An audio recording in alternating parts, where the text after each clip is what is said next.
안녕하세요. 더 마포 오늘 보육에 대해서 이야기 함께 나눌까 합니다.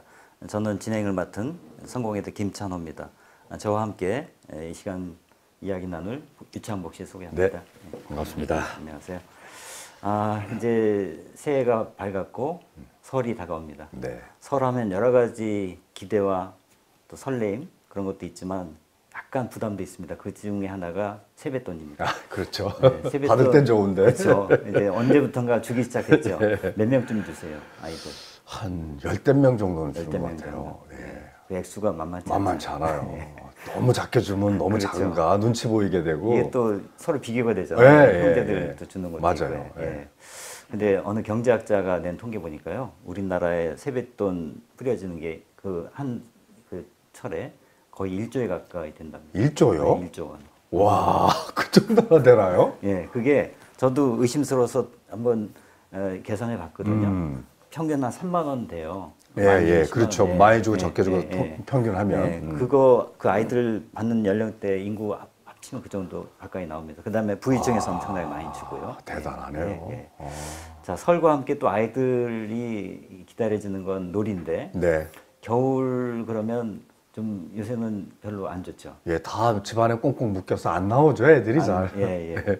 어릴 때는 어떻게 보냈어요? 아이고, 우리는 그 비탈길이 있어가지고요. 네. 눈만 오면은 거기에 그 시멘트 푸대라든지 비료 푸대 이런 거 가지고 그냥 쌩쌩 달리기 이게 아주 끝내줬고 눈싸움을 하는데 그때는 한 20여 명의 아이들이 길 사이를 편을 먹고 아니 집단으로 눈싸움을 하고 막 신나게 놀았죠.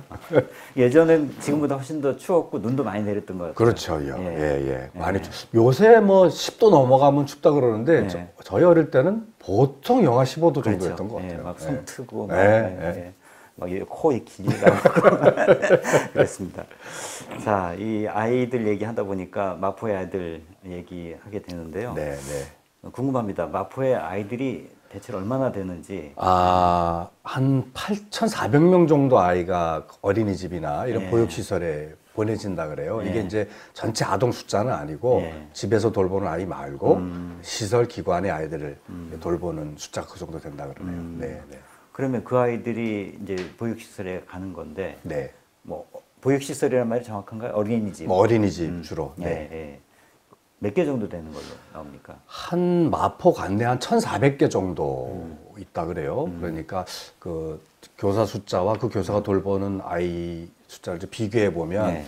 선생님 한 분당 6명의 아이들을 돌보는 정도가 아마 이게 뭐 적다면 적고 할 텐데 서울시 전체 평균이 한 대여섯 명 정도 되니까 네. 평균 수준에서 예. 유지되고 있는 것 같습니다. 네.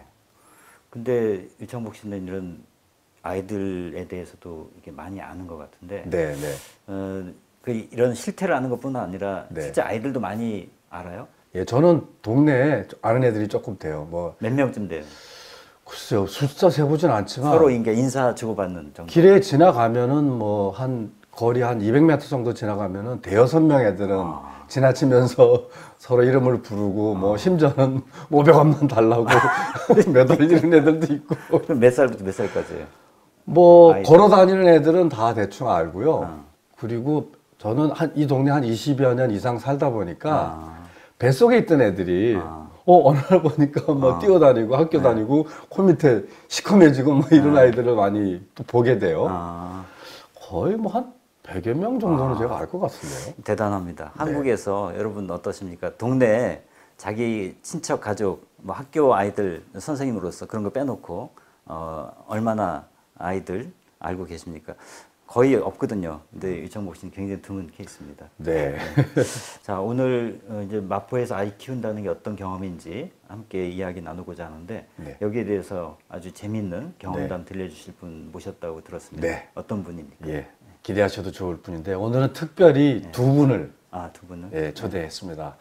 한 분은 시소와 그네라는 영유아 보육기관인데요. 시소와 그네. 예, 거기에 명랑이라는 그 별칭으로 불리시는 분이 오늘 초대가 됐고요.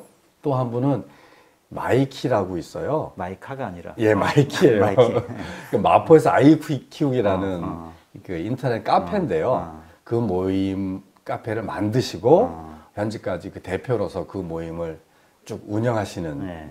분인데요. 두 분을 아. 제가 초대를 했습니다. 예. 네. 그럼 모시겠습니다. 네. 예. 어서 오세요. 예. 안녕하세요. 예. 안녕하세요. 어서 오세요. 네. 반갑습니다. 추운데. 네. 이름이 재밌네요. 일단 시소와 그네 어린 시절의 추억이 떠오르는데 이 이름이 붙여지게 된 뭔가 배경이 있어요? 저희 기관 이름은요. 시소가 균형을 잡아주잖아요. 네. 그러니까 아이들이 성장하는 과정에 있어서 이런 균형을 잡아주고 아. 그네는 밀어주잖아요. 아. 아이들의 꿈을 밀어준다 해서 아. 아이들한테 특화된 기관에 맞는 시소와 그네라는 별칭을 갖고 있는 거고요. 아. 정식 명칭은 마포 영유아 통합지원센터라는 기관 명칭은 따로 갖고 있어요. 마포 영유아 통합지원센터. 네. 기구도 어려운데 복잡한 어떤 걸 주로 하시나요? 저희 시소와 그네는 어떻게 보면 전국에 하나밖에 없는 영유아 복지기관이에요. 보통 영유아 하면 보육기관, 어린이집 아니면 교육 쪽으로는 유치원 아니면 아예 시설로에서 보육원이라든지 이런 시설들은 있는데 아이들을 위한 전문 복지기관에서는 전무하거든요. 근데 유일하게 어떻게 보면 하나 남았어요. 저희가 사회복지 공동모금회와 원래 지자체들이 매칭 펀딩으로 이런 기관들을 좀 곳곳에 세우자라고 진행을 했던 그런 기관인데 매칭 펀딩을 하기로 약정한 기간이 끝나고 나서 자생적으로 살아남은 단체가 거의 전무해요. 근데 이제 마포라는 지역에서는 이런 부분의 중요성을 좀 아시고 저희 기관을 살려주신 셈이죠. 그래서 지금 마포에만 남아있게 된 거고요. 민간복지기관으로는 위탁받아서 그래서 저희는 시소와 그네란 별칭으로 지역에 많이 알려져 있고 예. 마포에서 구비 지원으로 100% 진행이 되기 때문에 정식 명칭은 마포 영유아 통합지원센터라는 이름을 네, 갖고 아니 있어요. 제가 소시 있을 때 네. 이 시소학원회가 없어지느냐 예. 살아남느냐 이거 가지고 되게 고민들이 많았고 또 마포에 유일하게 있는 영유아 시설이어가지고 관심이 있었는데 결론적으로는 그래도 살아남아서 무척 다행인. 네. 마포 네. 앞으로 계속 가서 이 사례를 잘 만들어야 돼요. 진짜. 마포에만 있는 거 많지 예. 않을 텐데 네, 예. 네. 자랑스럽습니다. 마포자가 들어간 데도 마이키네요. 네. 좀 소개해 주시죠. 네, 저희는 마포에서 아이 키우기인데요. 약칭으로 마이키라고 많이 불리고 있고, 네. 제가 9년 전에 이사를 왔는데 그때 이제 지역 정보가 너무 없어서 어떻게 할까? 저는 마포 연고가 하나도 없이 왔거든요. 그래서 그 전에 성동구에 살 때 커뮤니티가 많이 도움이 돼서 제가 만들고 정보를 모으면서 운영하게 되었고 지금은 회원수가 5만 명이 넘고 5만요? 네. 와, 그거 다 마포구민이에요. 아닌 것 같아요. 왜냐면 저희가 마포가 용산, 은평, 서대문 이렇게 돌고 있는데 그쪽 커뮤니티는 아직 그렇게 많이 활성화가 안 돼서 인접해서 사시는 분들도 많이 가입을 하시고 그리고 또 다른 지역 커뮤니티와 다른 게 저희는 아빠도 가입이 가능해서 아빠도 실제로 활발하게 활동하시는 분들도 많으시고 아니 저도 그 동네 엄마들 물어보면 다 마이키 그러는 거예요. 네. 그리고 마이키 맘이라는 말이 또 있대요. 그리고 마포 사람만이 아니고 인근의 지역의 엄마들도 많이 참여를 하시는군요. 네. 주로 거기서 어떤 이야기가 오가나요? 주로 아이 키우기니까 육아 정보가 주로 많고 그 외에도 뭐 지역에서 뭐 어디가 뭐가 맛있냐, 뭐 어디서 살 수 있냐, 그러니까 지역 정보도 많고 육아 정보도 많은 지역 육아 커뮤니티라고 볼 수 있습니다. 대단하네. 예. 자, 우리 그 아까 얘기 나눴던 네. 것에서 어떤 얘기부터 해볼까요? 그 아무래도 어린이집이 엄마들 입장에서 제일 고민이고 제일 중요한 이슈가 아닐까 싶으네요. 네. 예, 자 그러면 어떤 얘기부터 해볼까요? 아까 어린이집 얘기를 좀 네, 나눴는데 거기에서 우리가 함께 생각해볼 게 있을 것 같아요. 아무래도 엄마들 입장에서는 아이가 어릴 때 돌보고 챙겨야 되니까 어린이집 문제가 제일 크고 근데 숫자 문제는 아닌 것 같고요. 예, 오히려 안심하고 믿고 신뢰할 수 있는 어린이집에 대한 고민이 제일 크지 않을까 싶은데 실제 그게 제일 중요한 문제죠. 그렇죠. 네, 네.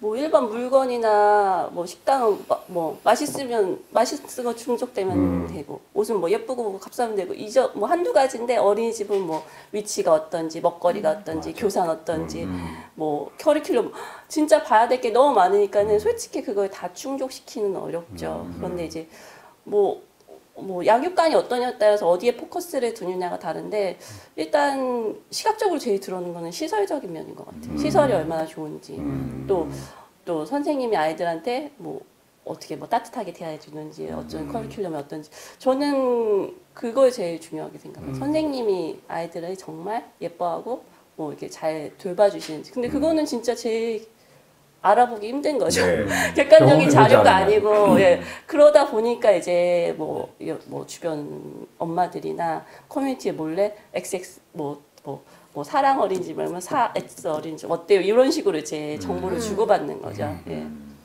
엄마 입장에서 어떤 어린이집에 보낼까 여러 가지 고민이 있을 텐데 무엇이 그걸 좌우하나요? 어린이집의 질 얘기 나오는 거.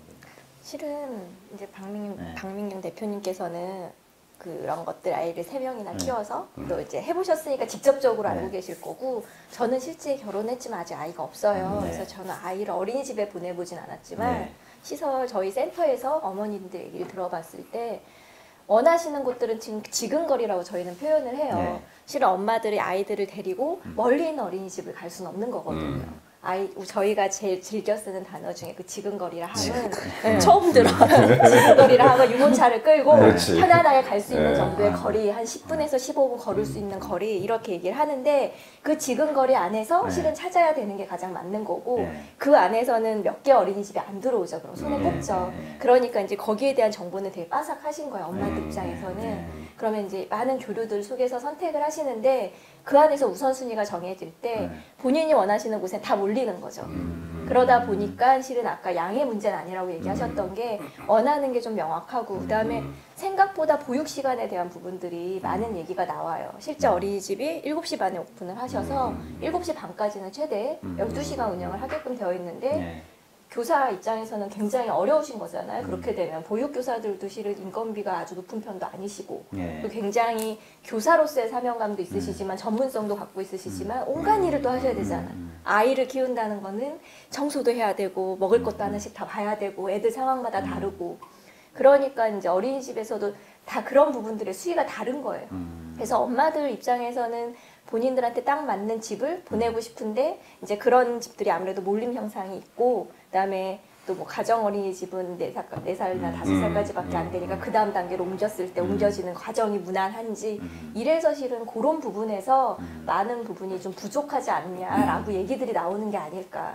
그 대체로 보면은 엄마들 보면 국공립 어린이집에 대한 선호들이 꽤 많은 것 같고 얼마 전에 정부에서 발표하기로 국공립 어린이집 비율이 현재 한 14% 정도 되는데 40%까지 늘리겠다 이런 정책 발표를 했어요. 국공립 어린이집의 선호가 역시 높죠. 그렇죠. 예, 특별히 좀 다른 점들이 있나요? 아무래도 민간 어린이집보단 금전적인 지원이 많이 되다 보니까 뭐 먹거리나 프로그램이나 시설 면에서 민간보다 좀 나은 면이 많이 있는 것 같아요. 그 시설 운영에 대한 부담은 좀 덜고 아이들 보육에 좀 신경을 쓸 수 있으니까 조금 원활하게 좀 진행될 수 있는 면이 있네요, 그죠? 비용도 차이가 큰가요? 비용은 비슷한 걸로 알고 있어요. 비용적인 거는 그렇게 크게 차이 나지 않는데 이제 어린이집도 그렇고 유치원도 그렇고 제가 알기로는 이제 특별활동이라는 프로그램들을 또 따로 마련을 해요. 그러니까 바이올린이라든지 뭔가 플룻이라든지 플룻 맞아요. 발레 뭐 이런 것들 아니면 뭐 체육활동 그러니까 외부에서 강사를 모셔와서 더 재미난 프로그램들을 하기도 하는데 그런 비용은 실은 기본 보육료 안에 포함되어 있지 않고 플러스로 내야 되는데 저는 좀 어려운 가정에 좀 경제적으로 힘든 가정들을 많이 만나다 보니 그런 것들을 하다 보면 보육료 플러스 알파가 굉장히 많은 거죠. 기관마다. 근데 그거를 내 아이만 안 보내게 되면 그 시간에 물론 담당 선생님이 아이를 안 보시진 않아요. 잘 봐주시죠. 근데 어쨌든 모든 애들은 가서 뭔가를 하고 있는데 얘는 방에 혼자 있는 거잖아요. 그거 감당하실 수 없죠. 그렇죠. 그러니까 어떤 당연히 부모라도. 같이 보낼 수밖에 없고 그런 비용들이 이제 국공립과 민간 가정이나 이렇게 봤을 때 차이가 아마 분명 있을 거라고 저는 좀 그런 부분들도 얘기를 들었고 그리고 또 어린이집 선생님들 입장에서는 아무래도 아까 말씀해 주신 것처럼 이제 국공립 같은 경우는 조금 더 그 나라의 공공적인 지원들이 있다 보니까 선생님들의 스트레스라든지 이런 부분들이 낮고 아이들에 대해서 교사의 매칭 비율이 조금 더 여유가 있을 수도 있고 하다 보니 제가 봤을 때 스트레스도 분명히 있을 것 같아요. 그래서 실은 민간이라든지 가정 어린이집도 충분히 가장 중요한 건 일하시는 분들이 그만큼의 보상을 전 제대로 받아야 된다 보거든요. 그러니까 이 부분들이 민간 가정 어린이집은 제대로 되고 있는 게 맞냐라고 봐야 되는 부분이 있지 않을까 싶어요. 그 스트레스 말씀하시니까 저같이 아이를 다 키운 사람 입장에서는 뉴스에서 자주 보게 되는 거예요. 요새 영상이 하도 강렬하니까 뭐 잊을만 하면 터져 나오잖아. 애들 막 이렇게 네. 장면만 보면 진짜 어떻게 저럴 수 있나 싶은 네, 게 네. 있거든요. 근데 왜 그런 일이 벌어지나요?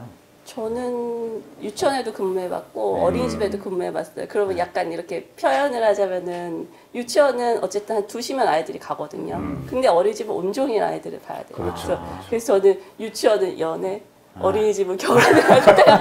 이런 느낌. 아이들도 저 유치원 아이들도 기관에 아무리 유치원이 자유로운 공간이라고 하지만 스트레스 받거든요. 근데 그 시간 바짝 유치원에 있는 시간 동안 정신 뭐라 그럴까? 이게 사회생활에 대한 이렇게 자기 좋은 모습을 보여주려고 노력하는 시간이 정해져 있지만 네. 어린이집 아이들은 하루 종일 있어요. 그럼 이렇게 조금 이렇게 뭐라 그럴까? 속된 말로 뺀질거리거나 이렇게 말 안 듣거나 막 이런 것도 어린이집 아이들이 보여줄 수밖에 없을 것 같아요. 저는. 그러니까는 지금 그 어린이집 운영 시간이 7시 반부터 7시 반이라고는 하는데 풀타임으로 물론 하진 않죠. 하지만 그 선생님이 출근해서 퇴근할 때까지 아이들이 어쨌든 있다는 거예요. 그러면 그게 아이들이 뭐 자유놀이를 하고 있다고 해도 상당한 스트레스긴 하거든요. 그러니까 어렵겠지만은 보육 교사가 근무 시간에 조금 이렇게 뭐 간호사처럼 2교대 이 정도로 하면은 스트레스 좀 많이 줄지 않을까. 교대 근무. 네. 교대 근무도 있고 외국 같은 경우는 좀 선진국 같은 경우는 그 아이들 수당 보조교사들이 네. 플러스 되는 경우도 있잖아요. 근데 저희는 그럴 만한 공간도 없고 그럴 여력도 지금 없는 상황인 거고 말씀해 주셨듯이 스트레스가 높을 수밖에 없는 게 요즘에 보셨을 거예요. 저는 이제 아빠가 손주가 생기고 조카가 있다 보니 올케가 굉장히 많은 사진을 보내주는데 그게 다 어린이집에서 선생님들이 아이 하나하나마다 촬영을 해요. 그래가지고 그걸 매일매일 엄마한테 보내주죠. 우리 아이가 지금 이렇게 지금 활동을 하고 있어요. 그러니까 아이들이 낮잠 자는 시간에 교사들은 쉴 거다라고 생각하지만 실제 저도 보육 실습 해보거나 옆에서 뵈면 그러는 게 아니라 그 시간에 활동일지 써야 되고 손편지 써줘야 되고 뭔가를 만들어야 되고 쉴 수 있는 시간들이 거의 부족하죠. 그리고 그렇다고 해서 그런 아까 강렬한 그런 행동들이 정당화되지는 않는 거고 그건 인성 문제도 분명히 있는데 저는 엄마들이 요즘에 우울증이 있다라고 하잖아요. 산후 우울증과 그 우울증들이 극복이 안 된다와 마찬가지로 이 선생님들도 분명히 그런 업무에서 오는 그런 우울이라든지 힘든 부분들이 있는데 이걸 토로할 수 있는 곳이라든지 충분히 이런 슈퍼비전을 받고 이런 교류들을 할 수 있는 것들 그러니까 하나의 나만의 공간에 아이들하고 갇혀서 어떻게 보면 그 아이들의 일상을 계속 보시는 거기 때문에 그런 아마 부분들이 있을 것 같아요. 그 어린이집에서 이제 아이들이 이제 뭐 폭행을 당한다거나 이게 부모 입장에서는 진짜 경악할 그렇죠. 일이거든요. 물론 그런 일이 자주 있지 않고 아주 특별한 케이스에서 벌어지지만 부모들은 내 아이도 저런 상황에 닥칠 수 있다는 불안감이 그렇죠. 크죠. 그래서 이제 CCTV를 달기도 하는데 사실 그것도 교사 입장에서 보면은 그 인권의 침해예요. 그렇죠. 네. 그래서 이게 참 딜레마 같은데 저는 이 문제가 해결되는 방식이 신뢰 같아요. 네. 부모가 교사를 믿고 아까 말씀하셨지만 쉬는 시간에 쉬지 않죠. 교사들은 계속 준비를 하고 하는데 부모도 잘 모를 수 있단 말이에요. 그래서 그런 것들을 일상적으로 믿을 수 있는 관계 이게 사실은 제일 중요한 것 아닌가. 그래서 이제 서울시에서도 국공립 어린이집에서도 부모 참여형 모델을 되게 권장을 하거든요.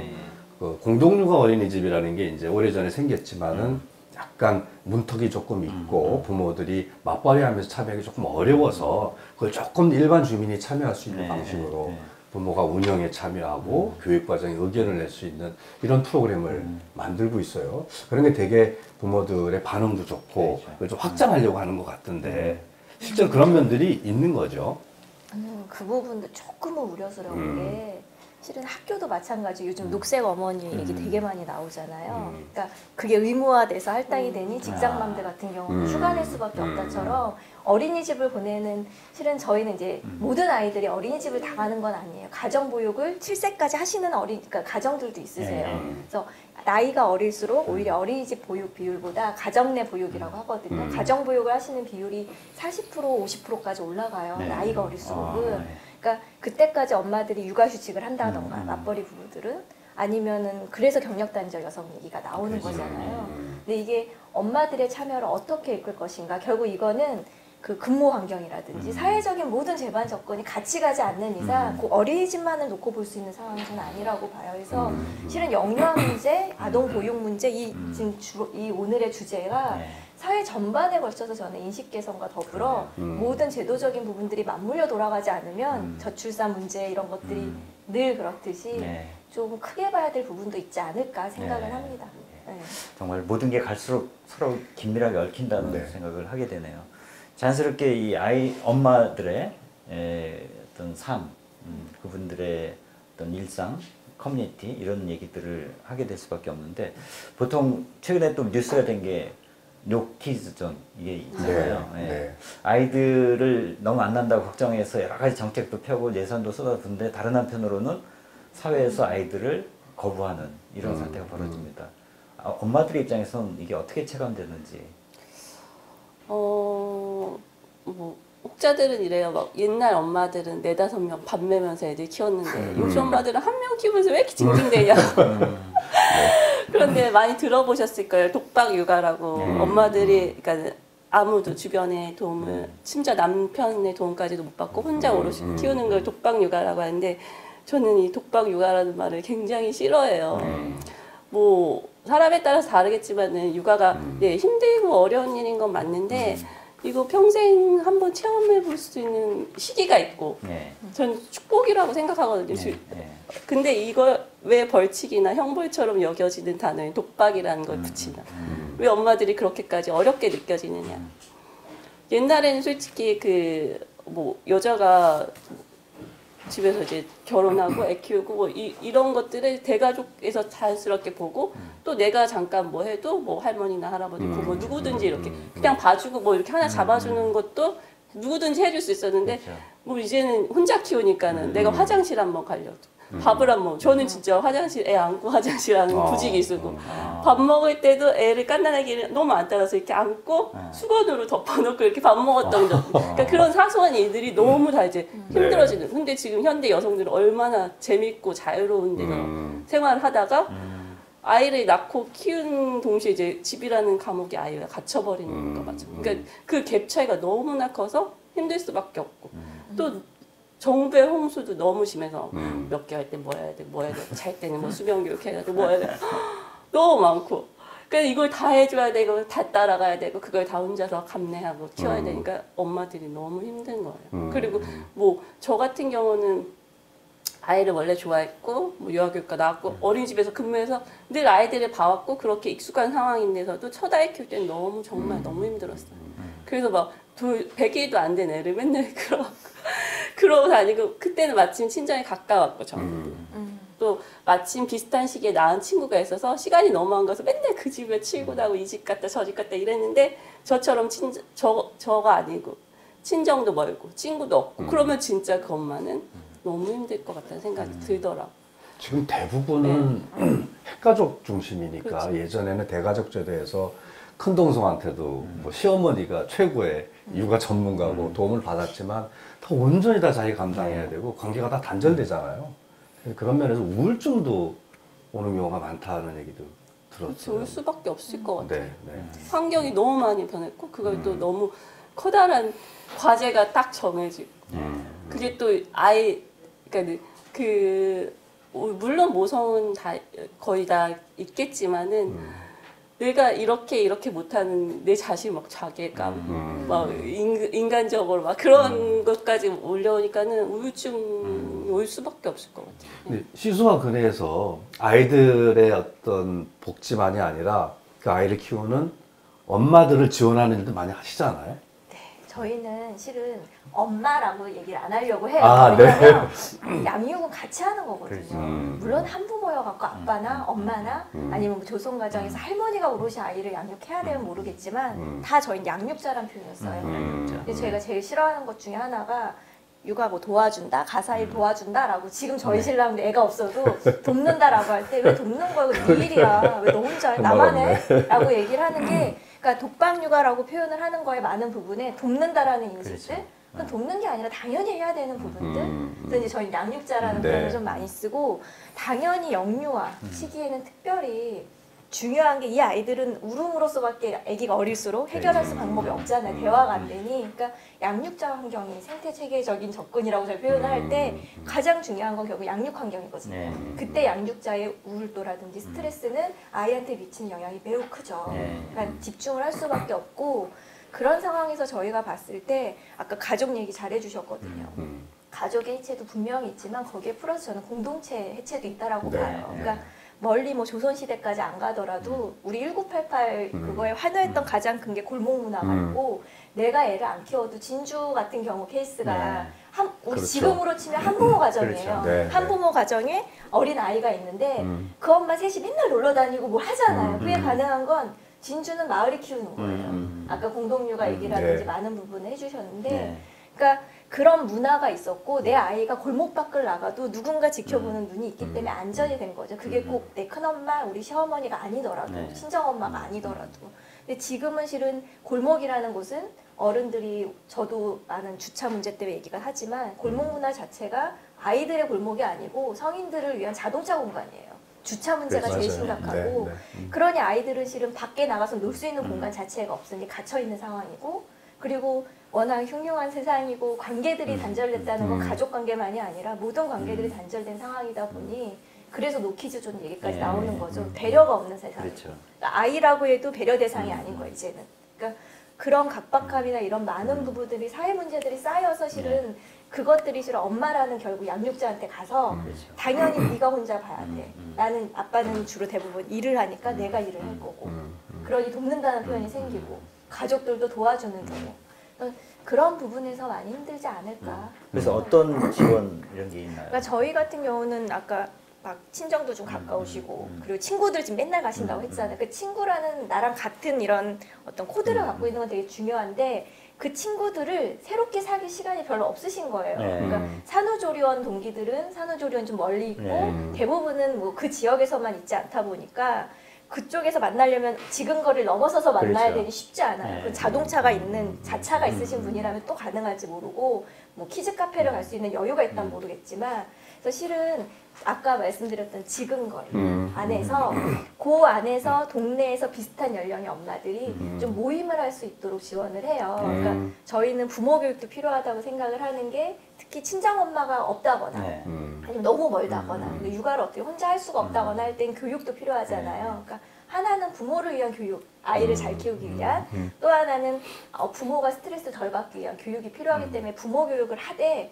될 수 있으면 5회기에서 한 10회기 정도 잡고 네. 저희는 보통 그런 것들을 이제 10명 이내로 왜냐하면은 그분들이 5회에서 10회기를 계속 만나게 하는 거예요. 그 지근거리 안에서. 친해져야죠. 그럼 또 친해지고 네. 교육이 끝나면 교육 이후에 관계를 가져갈 수 있는 그 관계의 목적이 또 하나가 있어요. 그래서 희소와 그네가 실은 일하는 방식은 부모 교육한다 그러면 10명 이상 넘는 교육이 거의 없어요. 그리고 될 수 있으면 마포구 길잖아요. 중간중간에 한 4개 정도의 포인트를 두고 그러니까 저희는 기관 중심으로 일하지 않고 주로 나가거든요. 그래서 뭐 중간에 있는 어떤 교회를 이용한다던가 아니면 어떤 카페를 이용한다던가 해서 모이기 쉬운 곳에서 그런 관계들을 맺어드리고 그 다음에 그 관계가 유지가 될 때 저희는 좀 빠지고 그래서 이제 이분들이 그 관계 안에서 육아들이나 어려운 문제들 이런 감정적인 부분들을 좀 해결할 수 있도록 지원하는 역할들을 그러니까 육아 정보를 인터넷을 통해서 이렇게 얻는 것도 중요하지만 그렇죠. 실제로 지근거리에서 안면이 있고 친하게 수다를 떨면서 이렇게 네. 정보도 많이 얻고 위안도 받고 뭐 이런 경우가 제일 중요한 것 같고 사실은 그거는 애 입장에서도 마찬가지인 것 같아요. 아이들이 가장 편안하고 행복하고 안심할 수 있는 공간은 친구 엄마들, 친구 그렇죠. 아빠들 함께 모여 있는 그곳에 그 시선거리 안에 아이들이 함께 놀 때 아이들이 가장 안심하고 행복한 거거든요. 그런 면에서 아이와 부모가 함께 행복할 수 있는 거는 바로 지근거리, 네. 그 관계를 복원하는 게 제일 중요한 거네요. 네. 네. 근데 아까 그 마이키 공간 안에 네. 네. 아빠들도 참여한다고 그랬어요. 네네. 아빠들은 되게 거기서 아빠들끼리 이렇게 하나요? 아니면 똑같이 섞여서? 오프 모임은 아빠 모임은 별로 없는 것 같은데 그냥 이렇게 개인적으로 엄마들이 묻는 것 같은 그러니까 요즘 아빠들도 휴일에 놀이터 가면 다 아빠들이 네, 놀고 있어요. 네, 아빠들도 물론 요즘 옛날 아빠들과 달리 관심도 많고 애정도 많아요. 그래서 뭐 애기가 뭐 그러니까 엄마들이 물어볼 법한 질문들을 많이 하거든요. 어디 갔으면 좋겠냐, 뭐 애가 이런데 어떠면 좋겠냐.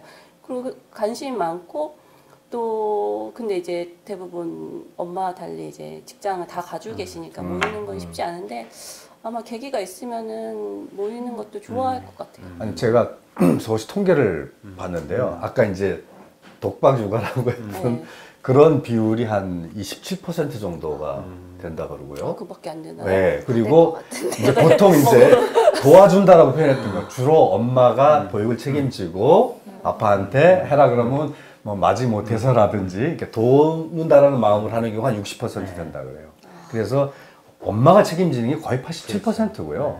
아까 이제 가장 바람직한 진짜 협동해서 평등하게 같이 육아에 엄마 아빠가 참여하는 경우는 10% 남짓밖에 안 된다. 그런데 이게 예전에 비해서는 많이 개선된 그렇죠. 네. 지금 통계라 그래요. 그 네. 스칸디나비아 뭐 육아법에서 많이 들어오고 네. 유모차 제일 먼저 들어왔잖아요. 유모차. 근데 예, 상품이 먼저 예, 들어오네. 전 스웨덴에 가서 정말 인상적이었던 게 낮에 아빠 셋이서 유모차 끌고 가서 유모차 놓고 아빠들끼리 수다를 떠는 거예요. 네, 낮에. 네, 네. 와, 좀 대단한데 한국에서 그래도 최근에 아빠들이 많이 참여는 하는 것 같은데 어떤 상황인가요 지금? 제 옆에 네. 옆지기 과장이 옆지기라고 저는 표현하는데 동료 과장이 지금 육아휴직 갔다 왔고 저희는 1년밖에 아직 안 되는 육아휴직 기간이 그다음에 신랑도 사회복지 쪽에서 일을 해요. 그래서 신랑이 지금 육아휴직 기간에 들어가 있어요. 그러니까 이제 그러다 보니 나갔는데 애 끌고 애를 데리고 유모차에 태워서 나갔는데 동네 아줌마들이 일을 안 하냐, 그러니까 백수냐, 너무 저 아저씨 너무 그래, 그런 불쌍하다, 시선이 있어. 혹은 한부모 가정이라고 이렇게 단정을 짓는 거니까 이게 아직은 사회적인 인식이지 않았을까 해서 육아대디 그런 걸 타파하기 위해서 SNS 활동도 되게 열심히 하는 아빠가 있는데 지금 한국 같은 경우는 육아휴직에 대한 부분들도 이제 많이 올라와 있고 통계로 봤을 때 아까 10% 안에 그것도 들어가는 것 같아요. 네. 그렇게 올라오진 않아도 이제 슬슬 사회적으로 필요하다. 그리고 이번에 정책에서도 조금 더 줘야 된다. 육아휴직 기간 동안에 급여도 지금 올릴 거다. 뭐 이런 얘기들이 아까 오늘 오면서 저도 봤거든요. 그러니까 관심이 있으니까. 그러니까 이제 그런 부분들이 정책적으로 사서히 올라오는데 말씀드렸듯이 그것들이 실제 근무 환경에서 사용되어질 수 있는 분위기냐라는 건 또 하나의 문제라고 보고 아빠들은 그래도 지금은 그런 아빠들을 그 아빠도 동네를 일부러 돌았대요. 문화센터도 가고 했는데 그래도 그런 아빠들을 2-3명은 만났다라고 해서 그 2-3명 중에 본인이 포함은 되지만 그러니까 그렇게 봤을 때는 이제 한국도 서서히 늘고 있진 않을까. 그리고 아빠들이 그 가족이 많이 해체가 되다 보니 엄마 혼자 할 수 없는 거라는 건 당연히 알죠. 네, 옆에서 네. 신랑이 사랑해서 결혼을 했는데 그러니까 그런 부분에서는 아빠들도 인식들은 많이 올라오고 있는데 이제 오히려 사회적인 시선, 그러니까 개인의 인식보단 사회적인 시선도 저는 분명히 필요하다고 보고 또 사회적인 인프라도 필요하다고 보고요. 네. 인프라 중에서 아까 아이를 낳으면은 집안에 갇히게 되고 또 아이가 없었을 때 싱글이었을 때 진짜로 뭐 여러 군데 다니면서 이렇게 생활하다가 그 격차가 크다는 말씀을 하셨잖아요. 진짜로 애 때문에 치이지 않고 아니면 애를 데리고 친구들과 수다 떨 수 있는 카페, 마음껏 진짜 먹고 싶은 음식을 편안하게 먹을 수 있는 이런 식당들, 진짜 엄마들이 육아에서 좀 자유롭게 해방돼서 자유롭게 외출할 수 있는 그런 인프라들을 좀 많이 만들어야 될 것 같아요. 그죠? 그렇죠. 공간은 저는 꼭 필요하다고 예. 보고요. 근데 그게 지금은 우리가 저희 조카도 제가 한번 놀러 가주러 가면 고모 키즈 카페 가자. 그 4살, 3살짜리 아이. 그러니까 아이들이 실은 아까 골목을 뺏겼다고 제가 말씀드렸잖아요. 갈 곳이 없어요. 지금 생각해 보시면 굳이 영유아 아니더라도 아동, 맞아요. 초등학교 애들, 중고등학교 애들만 생각해도 어디 놀러 가라라고 했을 때 놀러 갈 곳이 그렇죠. 없어요, 실은. 그러니까 그런 부분에서 봤을 때는 다 돈으로 실은 해결을 해야 할 수밖에 없는 그러면 경제적인 부분이 어려울수록 그리고 아기 키울 땐 한때 돈이 막 들어가잖아요. 그렇죠. 기저귀, 분유값 이런 게 만만치 않은데 그거조차도 공간조차도 돈으로 해결해야 돼서 저는 실은 엄마들이나 아니면 아이들이나 누구라도 좀 모일 수 있는 공간들, 휴게 공간이나 이런 쉼이 있는 커뮤니티 센터 같은 것들이 조금 많이 만들어져야 되지 않을까. 근데 그런 공간들이 몇 군데 있었잖아요. 네. 네, 뭐 무지개 육아 사랑방이. 근데 그게 공간만 만들어 놓고 솔직히 운영하는 뭐 선생님이라도 뭐 했어야 되는데 아무도 없으니까 나중에는 점점 이거 뭐 시설 뭐 기구라든지 아니면 엄마들이 뭐 썰렁한데 혼자 와 있을 수는 없고 그러니까는 그게 공간만 만들어 놓은 게 아니고 그게 이제 엄마들이 진짜 와서 편안하게 쉬고 이야기 나누고 교류할 수 있는 그 따뜻한 공간이 될 수 있도록 뭐 인건비 지원이나 시설비 지원이 계속해야 되는데 하나 딸랑 만들어 놓고 맞아요. 저희 네, 하나 그건 주면 아니에요. 네. 그런 거 잘할 텐데. 저희는 육아 카페도 있고 하는데 되게 많이 오시거든요. 근데 그 초창기에 자조 공간이라고 주어진다고 해도 그 자조 공간으로 돌아가게 하기 위해서라도 최소한의 그런 그렇죠. 어떤 인프라들을 구축하기 위한 전문 인력은 저는 필요하다고 좀 봐요. 실은 그런 걸 하려고 저희가 진행이 되는 건데 근데 그런 걸 하고는 싶은데 실은 공간조차도 없어요. 저는 약간 그런 생각도 한때 했었어요. 제가 뭐 완전 전문가는 아니지만 그래도 생초보 엄마들보다는 선배잖아요. 그래서 그냥 이제 따뜻한 카페 마련해 놓고 그냥 언니 뭐 이랬어요. 저랬어. 그랬어. 그때 힘들지. 이렇게 말할 수 있는 약간 호스트 같은 해봤으면 좋겠다. 그런 생각도 한때 해봤었네요. 네. 저출산 대책으로 어마어마한 예산이 들어갔던데 진짜 그 따져보면 이 돈이 다 어디 갔나 싶을 정도로 큰 예산이더라고요. 근데 정작 필요한 곳에는 별로 지원이 안 되고 있는. 아니, 지금 말씀하신 것처럼 엄마들이 자유롭고 편안하게 아이와 함께 이렇게 지낼 수 있고 또 이후에 아이가 좀 큰 다음에 내가 뭘 할 수 있지 이런 걸 궁리할 수 있는 마더센터 같은 게 뭐 독일에서는 많이 이렇게 활성화되고 있다고 그러고 아마 한국에서도 한국형 모델로 만들 수 있는 것에 대해 고민들이 좀 있어서 마포구에 그런 마더센터 같은 거를 좀 시소와 근해에서 좀 궁리 좀 하셔가지고 보내주셔야죠. 만들면 너무 좋을 것 같아요.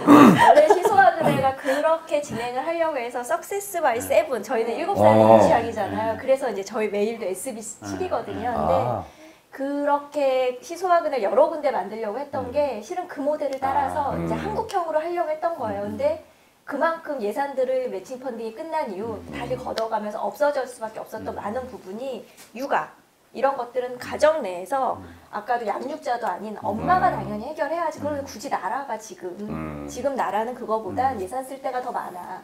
그러니까 저출산 문제 얘기하고 고령화 맞물려서 같이 그렇죠. 하는 예산들이 나중에 사후에 일이 발생됐을 때 그걸 수습하는 비용으로 하는데 실은 이 비용보다는 그렇죠. 조기에 개입을 해서 인프라 구축하는데 차곡차곡 쌓았다면 이후에 이 아이들이 컸을 때 발생되는 문제들을 막는 비용은 훨씬 절감이 될 거란 말이죠. 근데 그렇게까지는 못 내다보고 저는 이게 많은 부분이 정치와도 연결돼 있다고 봐요. 네. 그러니까 아이들은 표밭이 없고 그러다 보니 아이들을 위한 정책이 아니고 엄마나 아빠 왜냐면 그들은 표밭이니까 그분들을 위한 그러니까 보육 정책으로 자꾸 가고 엄마 아빠가 조금 더 아이를 맡기고 일을 열심히 할 수 있는 엄마 아빠의 사회생활을 할 수 있는 이렇게 아이들을 하나의 부모들을 좀 돕는 식의 정책들이 이루어질 수밖에 없고 그러다 보니 지금 같은 상황이 이르지 않았나. 그 지금 영세들도 다 이제 보육비가 0원이잖아요. 집에 있더라도. 네. 그런데 그게 진짜 애 키우는 엄마들은 그거 어떻게 보면 혜택을 못 받는 거잖아요. 그래서 왠지 못 보내면은 나 손해 보는 것 같아서 한 살 돌지다가 보내야 되나? 차라리 그게 되게 제가 정확한 금액은 모르지만 한 7, 80만 원 될 거예요. 차라리 그 돈의 반이라도 이런 마더센터 운영이라든지 엄마들이 즐겁게 같이 품앗이 육아할 수 있는 공간이나 프로그램 이런 사업에 이렇게 좀 적재적소했어야 되는데 정부에서는 그냥 뭐 이렇게 항목을 간략히 하는 걸 좋아하든지 육아 비전 땡 이렇게 끝나지 않고 진짜 이렇게 엄마들이 세밀하게 뭘 바라는지 이런 뭐 마더센터도 있지만 유럽의 어느 국가는 이제 이걸 기업 이름 말해도 되나요? 삼성생명에서 3살 마을 사업이라고 있어요. 그걸 이제 아기가 뭐 태어났을 때 몇 개 할 때 이제 그 조언해 주실 수 있는 간호사 선생님 전문가분이 와서서 작은 선물과 이제 고민 같은 것도 들어주고 얘기를 해주는 그런 프로그램이 있거든요. 그 프로그램을 이제 정부에서 해주셔야 된다고. 네. 예, 진짜 한국 사회가 워낙 빨리 변했고 그동안 가족이 다 떠맡고 있던 뭐 노인 부양부터 육아까지 이게 갑자기 좀 국가의 책임으로 가야 될 시점에 공백성 되게 많이 있는 것 같고 또한 그런 차원에서 지역사회 또 기초단체장 네. 그 차원에서 해야 될 일이 많이 있는 것 같습니다. 오늘 여러 가지 점을 짚었는데 이제 마무리하는 시점에서 못다한 얘기 좀 있으면 한마디씩 부탁드립니다. 누가 먼저 하나요? 저는 저출산, 저는 아이가 셋인데 셋이에요. 그러면 애국자시네요. 이러는데 절대 아닙니다. 저는 그냥 제가 낳고 싶어서 낳고 제 기쁨이에요. 그런데 그렇게 말하면 딱 거부감이 들고 사실 둘째를 낳고 싶으면은 첫째 때 육아가 행복했던 기억이 나면은 돈 없고 뭐 내가 좀 힘들어도 나요. 근데 이걸 금액적으로 해결하려고 그러고 나라를 위해서 나 이렇게 거창하게 나가지 말고 좀 개인의 행복을 소소하게 좀 그렇게 따뜻하게 감싸줄 수 있는 정책들이 필요한 것 같고 엄마뿐만이 아니고 저는 이게 영유아 가정이 중요한 게 솔직히 신혼 때는 마냥 좋지만 이제 아기를 낳고 키우면서 진짜 결혼 생활이 시작되는 거거든요. 근데 그때 만약에 부부간에 육아 문제를 싸우고 틀어지고 힘들면은 그 부부관계가 나쁜 관계로 쭉 가는 거예요. 그러니까 저는 영유아 가정이 굉장히 중요하다고 생각하니까는 그런 좀 이 영유아 가정을 케어해주고 보듬어주고 응원해줄 수 있는 그런 정책들이 굉장히 중요하다고 생각합니다. 예. 네. 저는 지금 또 말씀하신 것까지 들었을 때 그 영유아 과정이 중요하다고 얘기를 하셨잖아요. 그 영유아 시기에 집중해서 실은 많은 부분들의 투자가 이루어진다고 하면 특히 아빠, 아까 육아대지 얘기하셨는데 육아대디 같은 경우도 인식들은 많이 올라왔지만 아까 인프라 얘기도 같이 가는 게 모유 수유방 갔을 때 당연히 수유방까지 붙어버리고 그거조차도 들어가면 못 들어가 보셨죠? 들어가 보면 공간이 개방되어 있는 경우가 많아요. 그러니까 아빠가 나도 아이를 혼자 지금 데리고 나왔으니 분유를 먹여야 되는데 수유하고 계시는 분이 들어갔을 때 그날 인식들이 그런 기사들도 많이 올라왔을 거예요. 그래서 모유 수유라든지 이런 부분들 또 남자 화장실은 안 들어가 봐서 저도 모르지만 뭐 아이들 기저귀 받침대가 확실히 있는지 아빠가 아이를 데리고 나왔을 때 여자 화장실 들어갈 수 없잖아요. 그렇죠. 그러니까 그렇다고 여자 3, 4살 아이를 다른 아줌마한테 부탁하기도 지금 세상은 쉽지 않은 세상이고 그러니까 이런 많은 부분들에 대한 인프라도 분명히 너무 필요하다라고 보고 이런 많은 돈들이 실은 이런 비용들이 조기에 투자할 수 있는 부분들의 곳곳에 들어가게 되면 이후에 저희 같은 기관이 또 부모들 같은 경우도 양육자 간에 문제가 있었을 때 부부 상담 비용을 지원을 한다던가 필요한 경우에 그런 선배들을 명절을 해드려서 그런 부분들을 좀 지혜롭게 극복하게 한다던가 하는 역할들을 하고 있거든요. 네. 이런 데 실은 투자되는 비용들은 분명히 있어야 된다고 봐요. 그 비용이 실은 그렇게 만만치 않은데, 그러니까 많지 않은데 그때 그 비용을 아끼면 가정이 깨졌을 때 아이들은 그렇죠. 이후에 시설에 맡겨지고 시설에서 아이들이 크는 비용을 생각해 보면 그 비용은 한 아이에 들어가는 비용은 1,700만 원 돈인가 아마 그렇게 들어가요. 그걸 조기에 한 아이도 아니면 170만 원, 200만 원씩만 아동당 투자를 한다라고 봤을 때 가정도 행복하게 그렇죠. 유지가 되고 사회적인 비용도 이후에 10년으로 생각해 보면 훨씬 비용 효용성이 있는 건데 그걸 멀리 아직은 내다보지 못하고 당장 예산 문제만 저는 생각이 든다고 봐요. 그래서 이런 부분들을 해결하기 위해서 저는 관련된 세는 당연히 올라가야 된다고 보고요. 세금을 절약하면서 그러니까 저는 공공 부분들이 많이 확충이 되기 위한 여러 가지 일들을 하기 위해서 특히나 저는 애를 안 갖고 있잖아요. 그러니까 저 같은 경우는 당연히 세를 많이 내야 된다고 봐요. 이후에 어머니가 낳아주신 아이들이 저의 노후를 보장해줄 거잖아요. 그러니까 이렇게 실은 사회적인 연대 책임으로 결국 가야 된다고 봐요. 아이들이 줄면 저의 노후도 보장받지 못하거든요.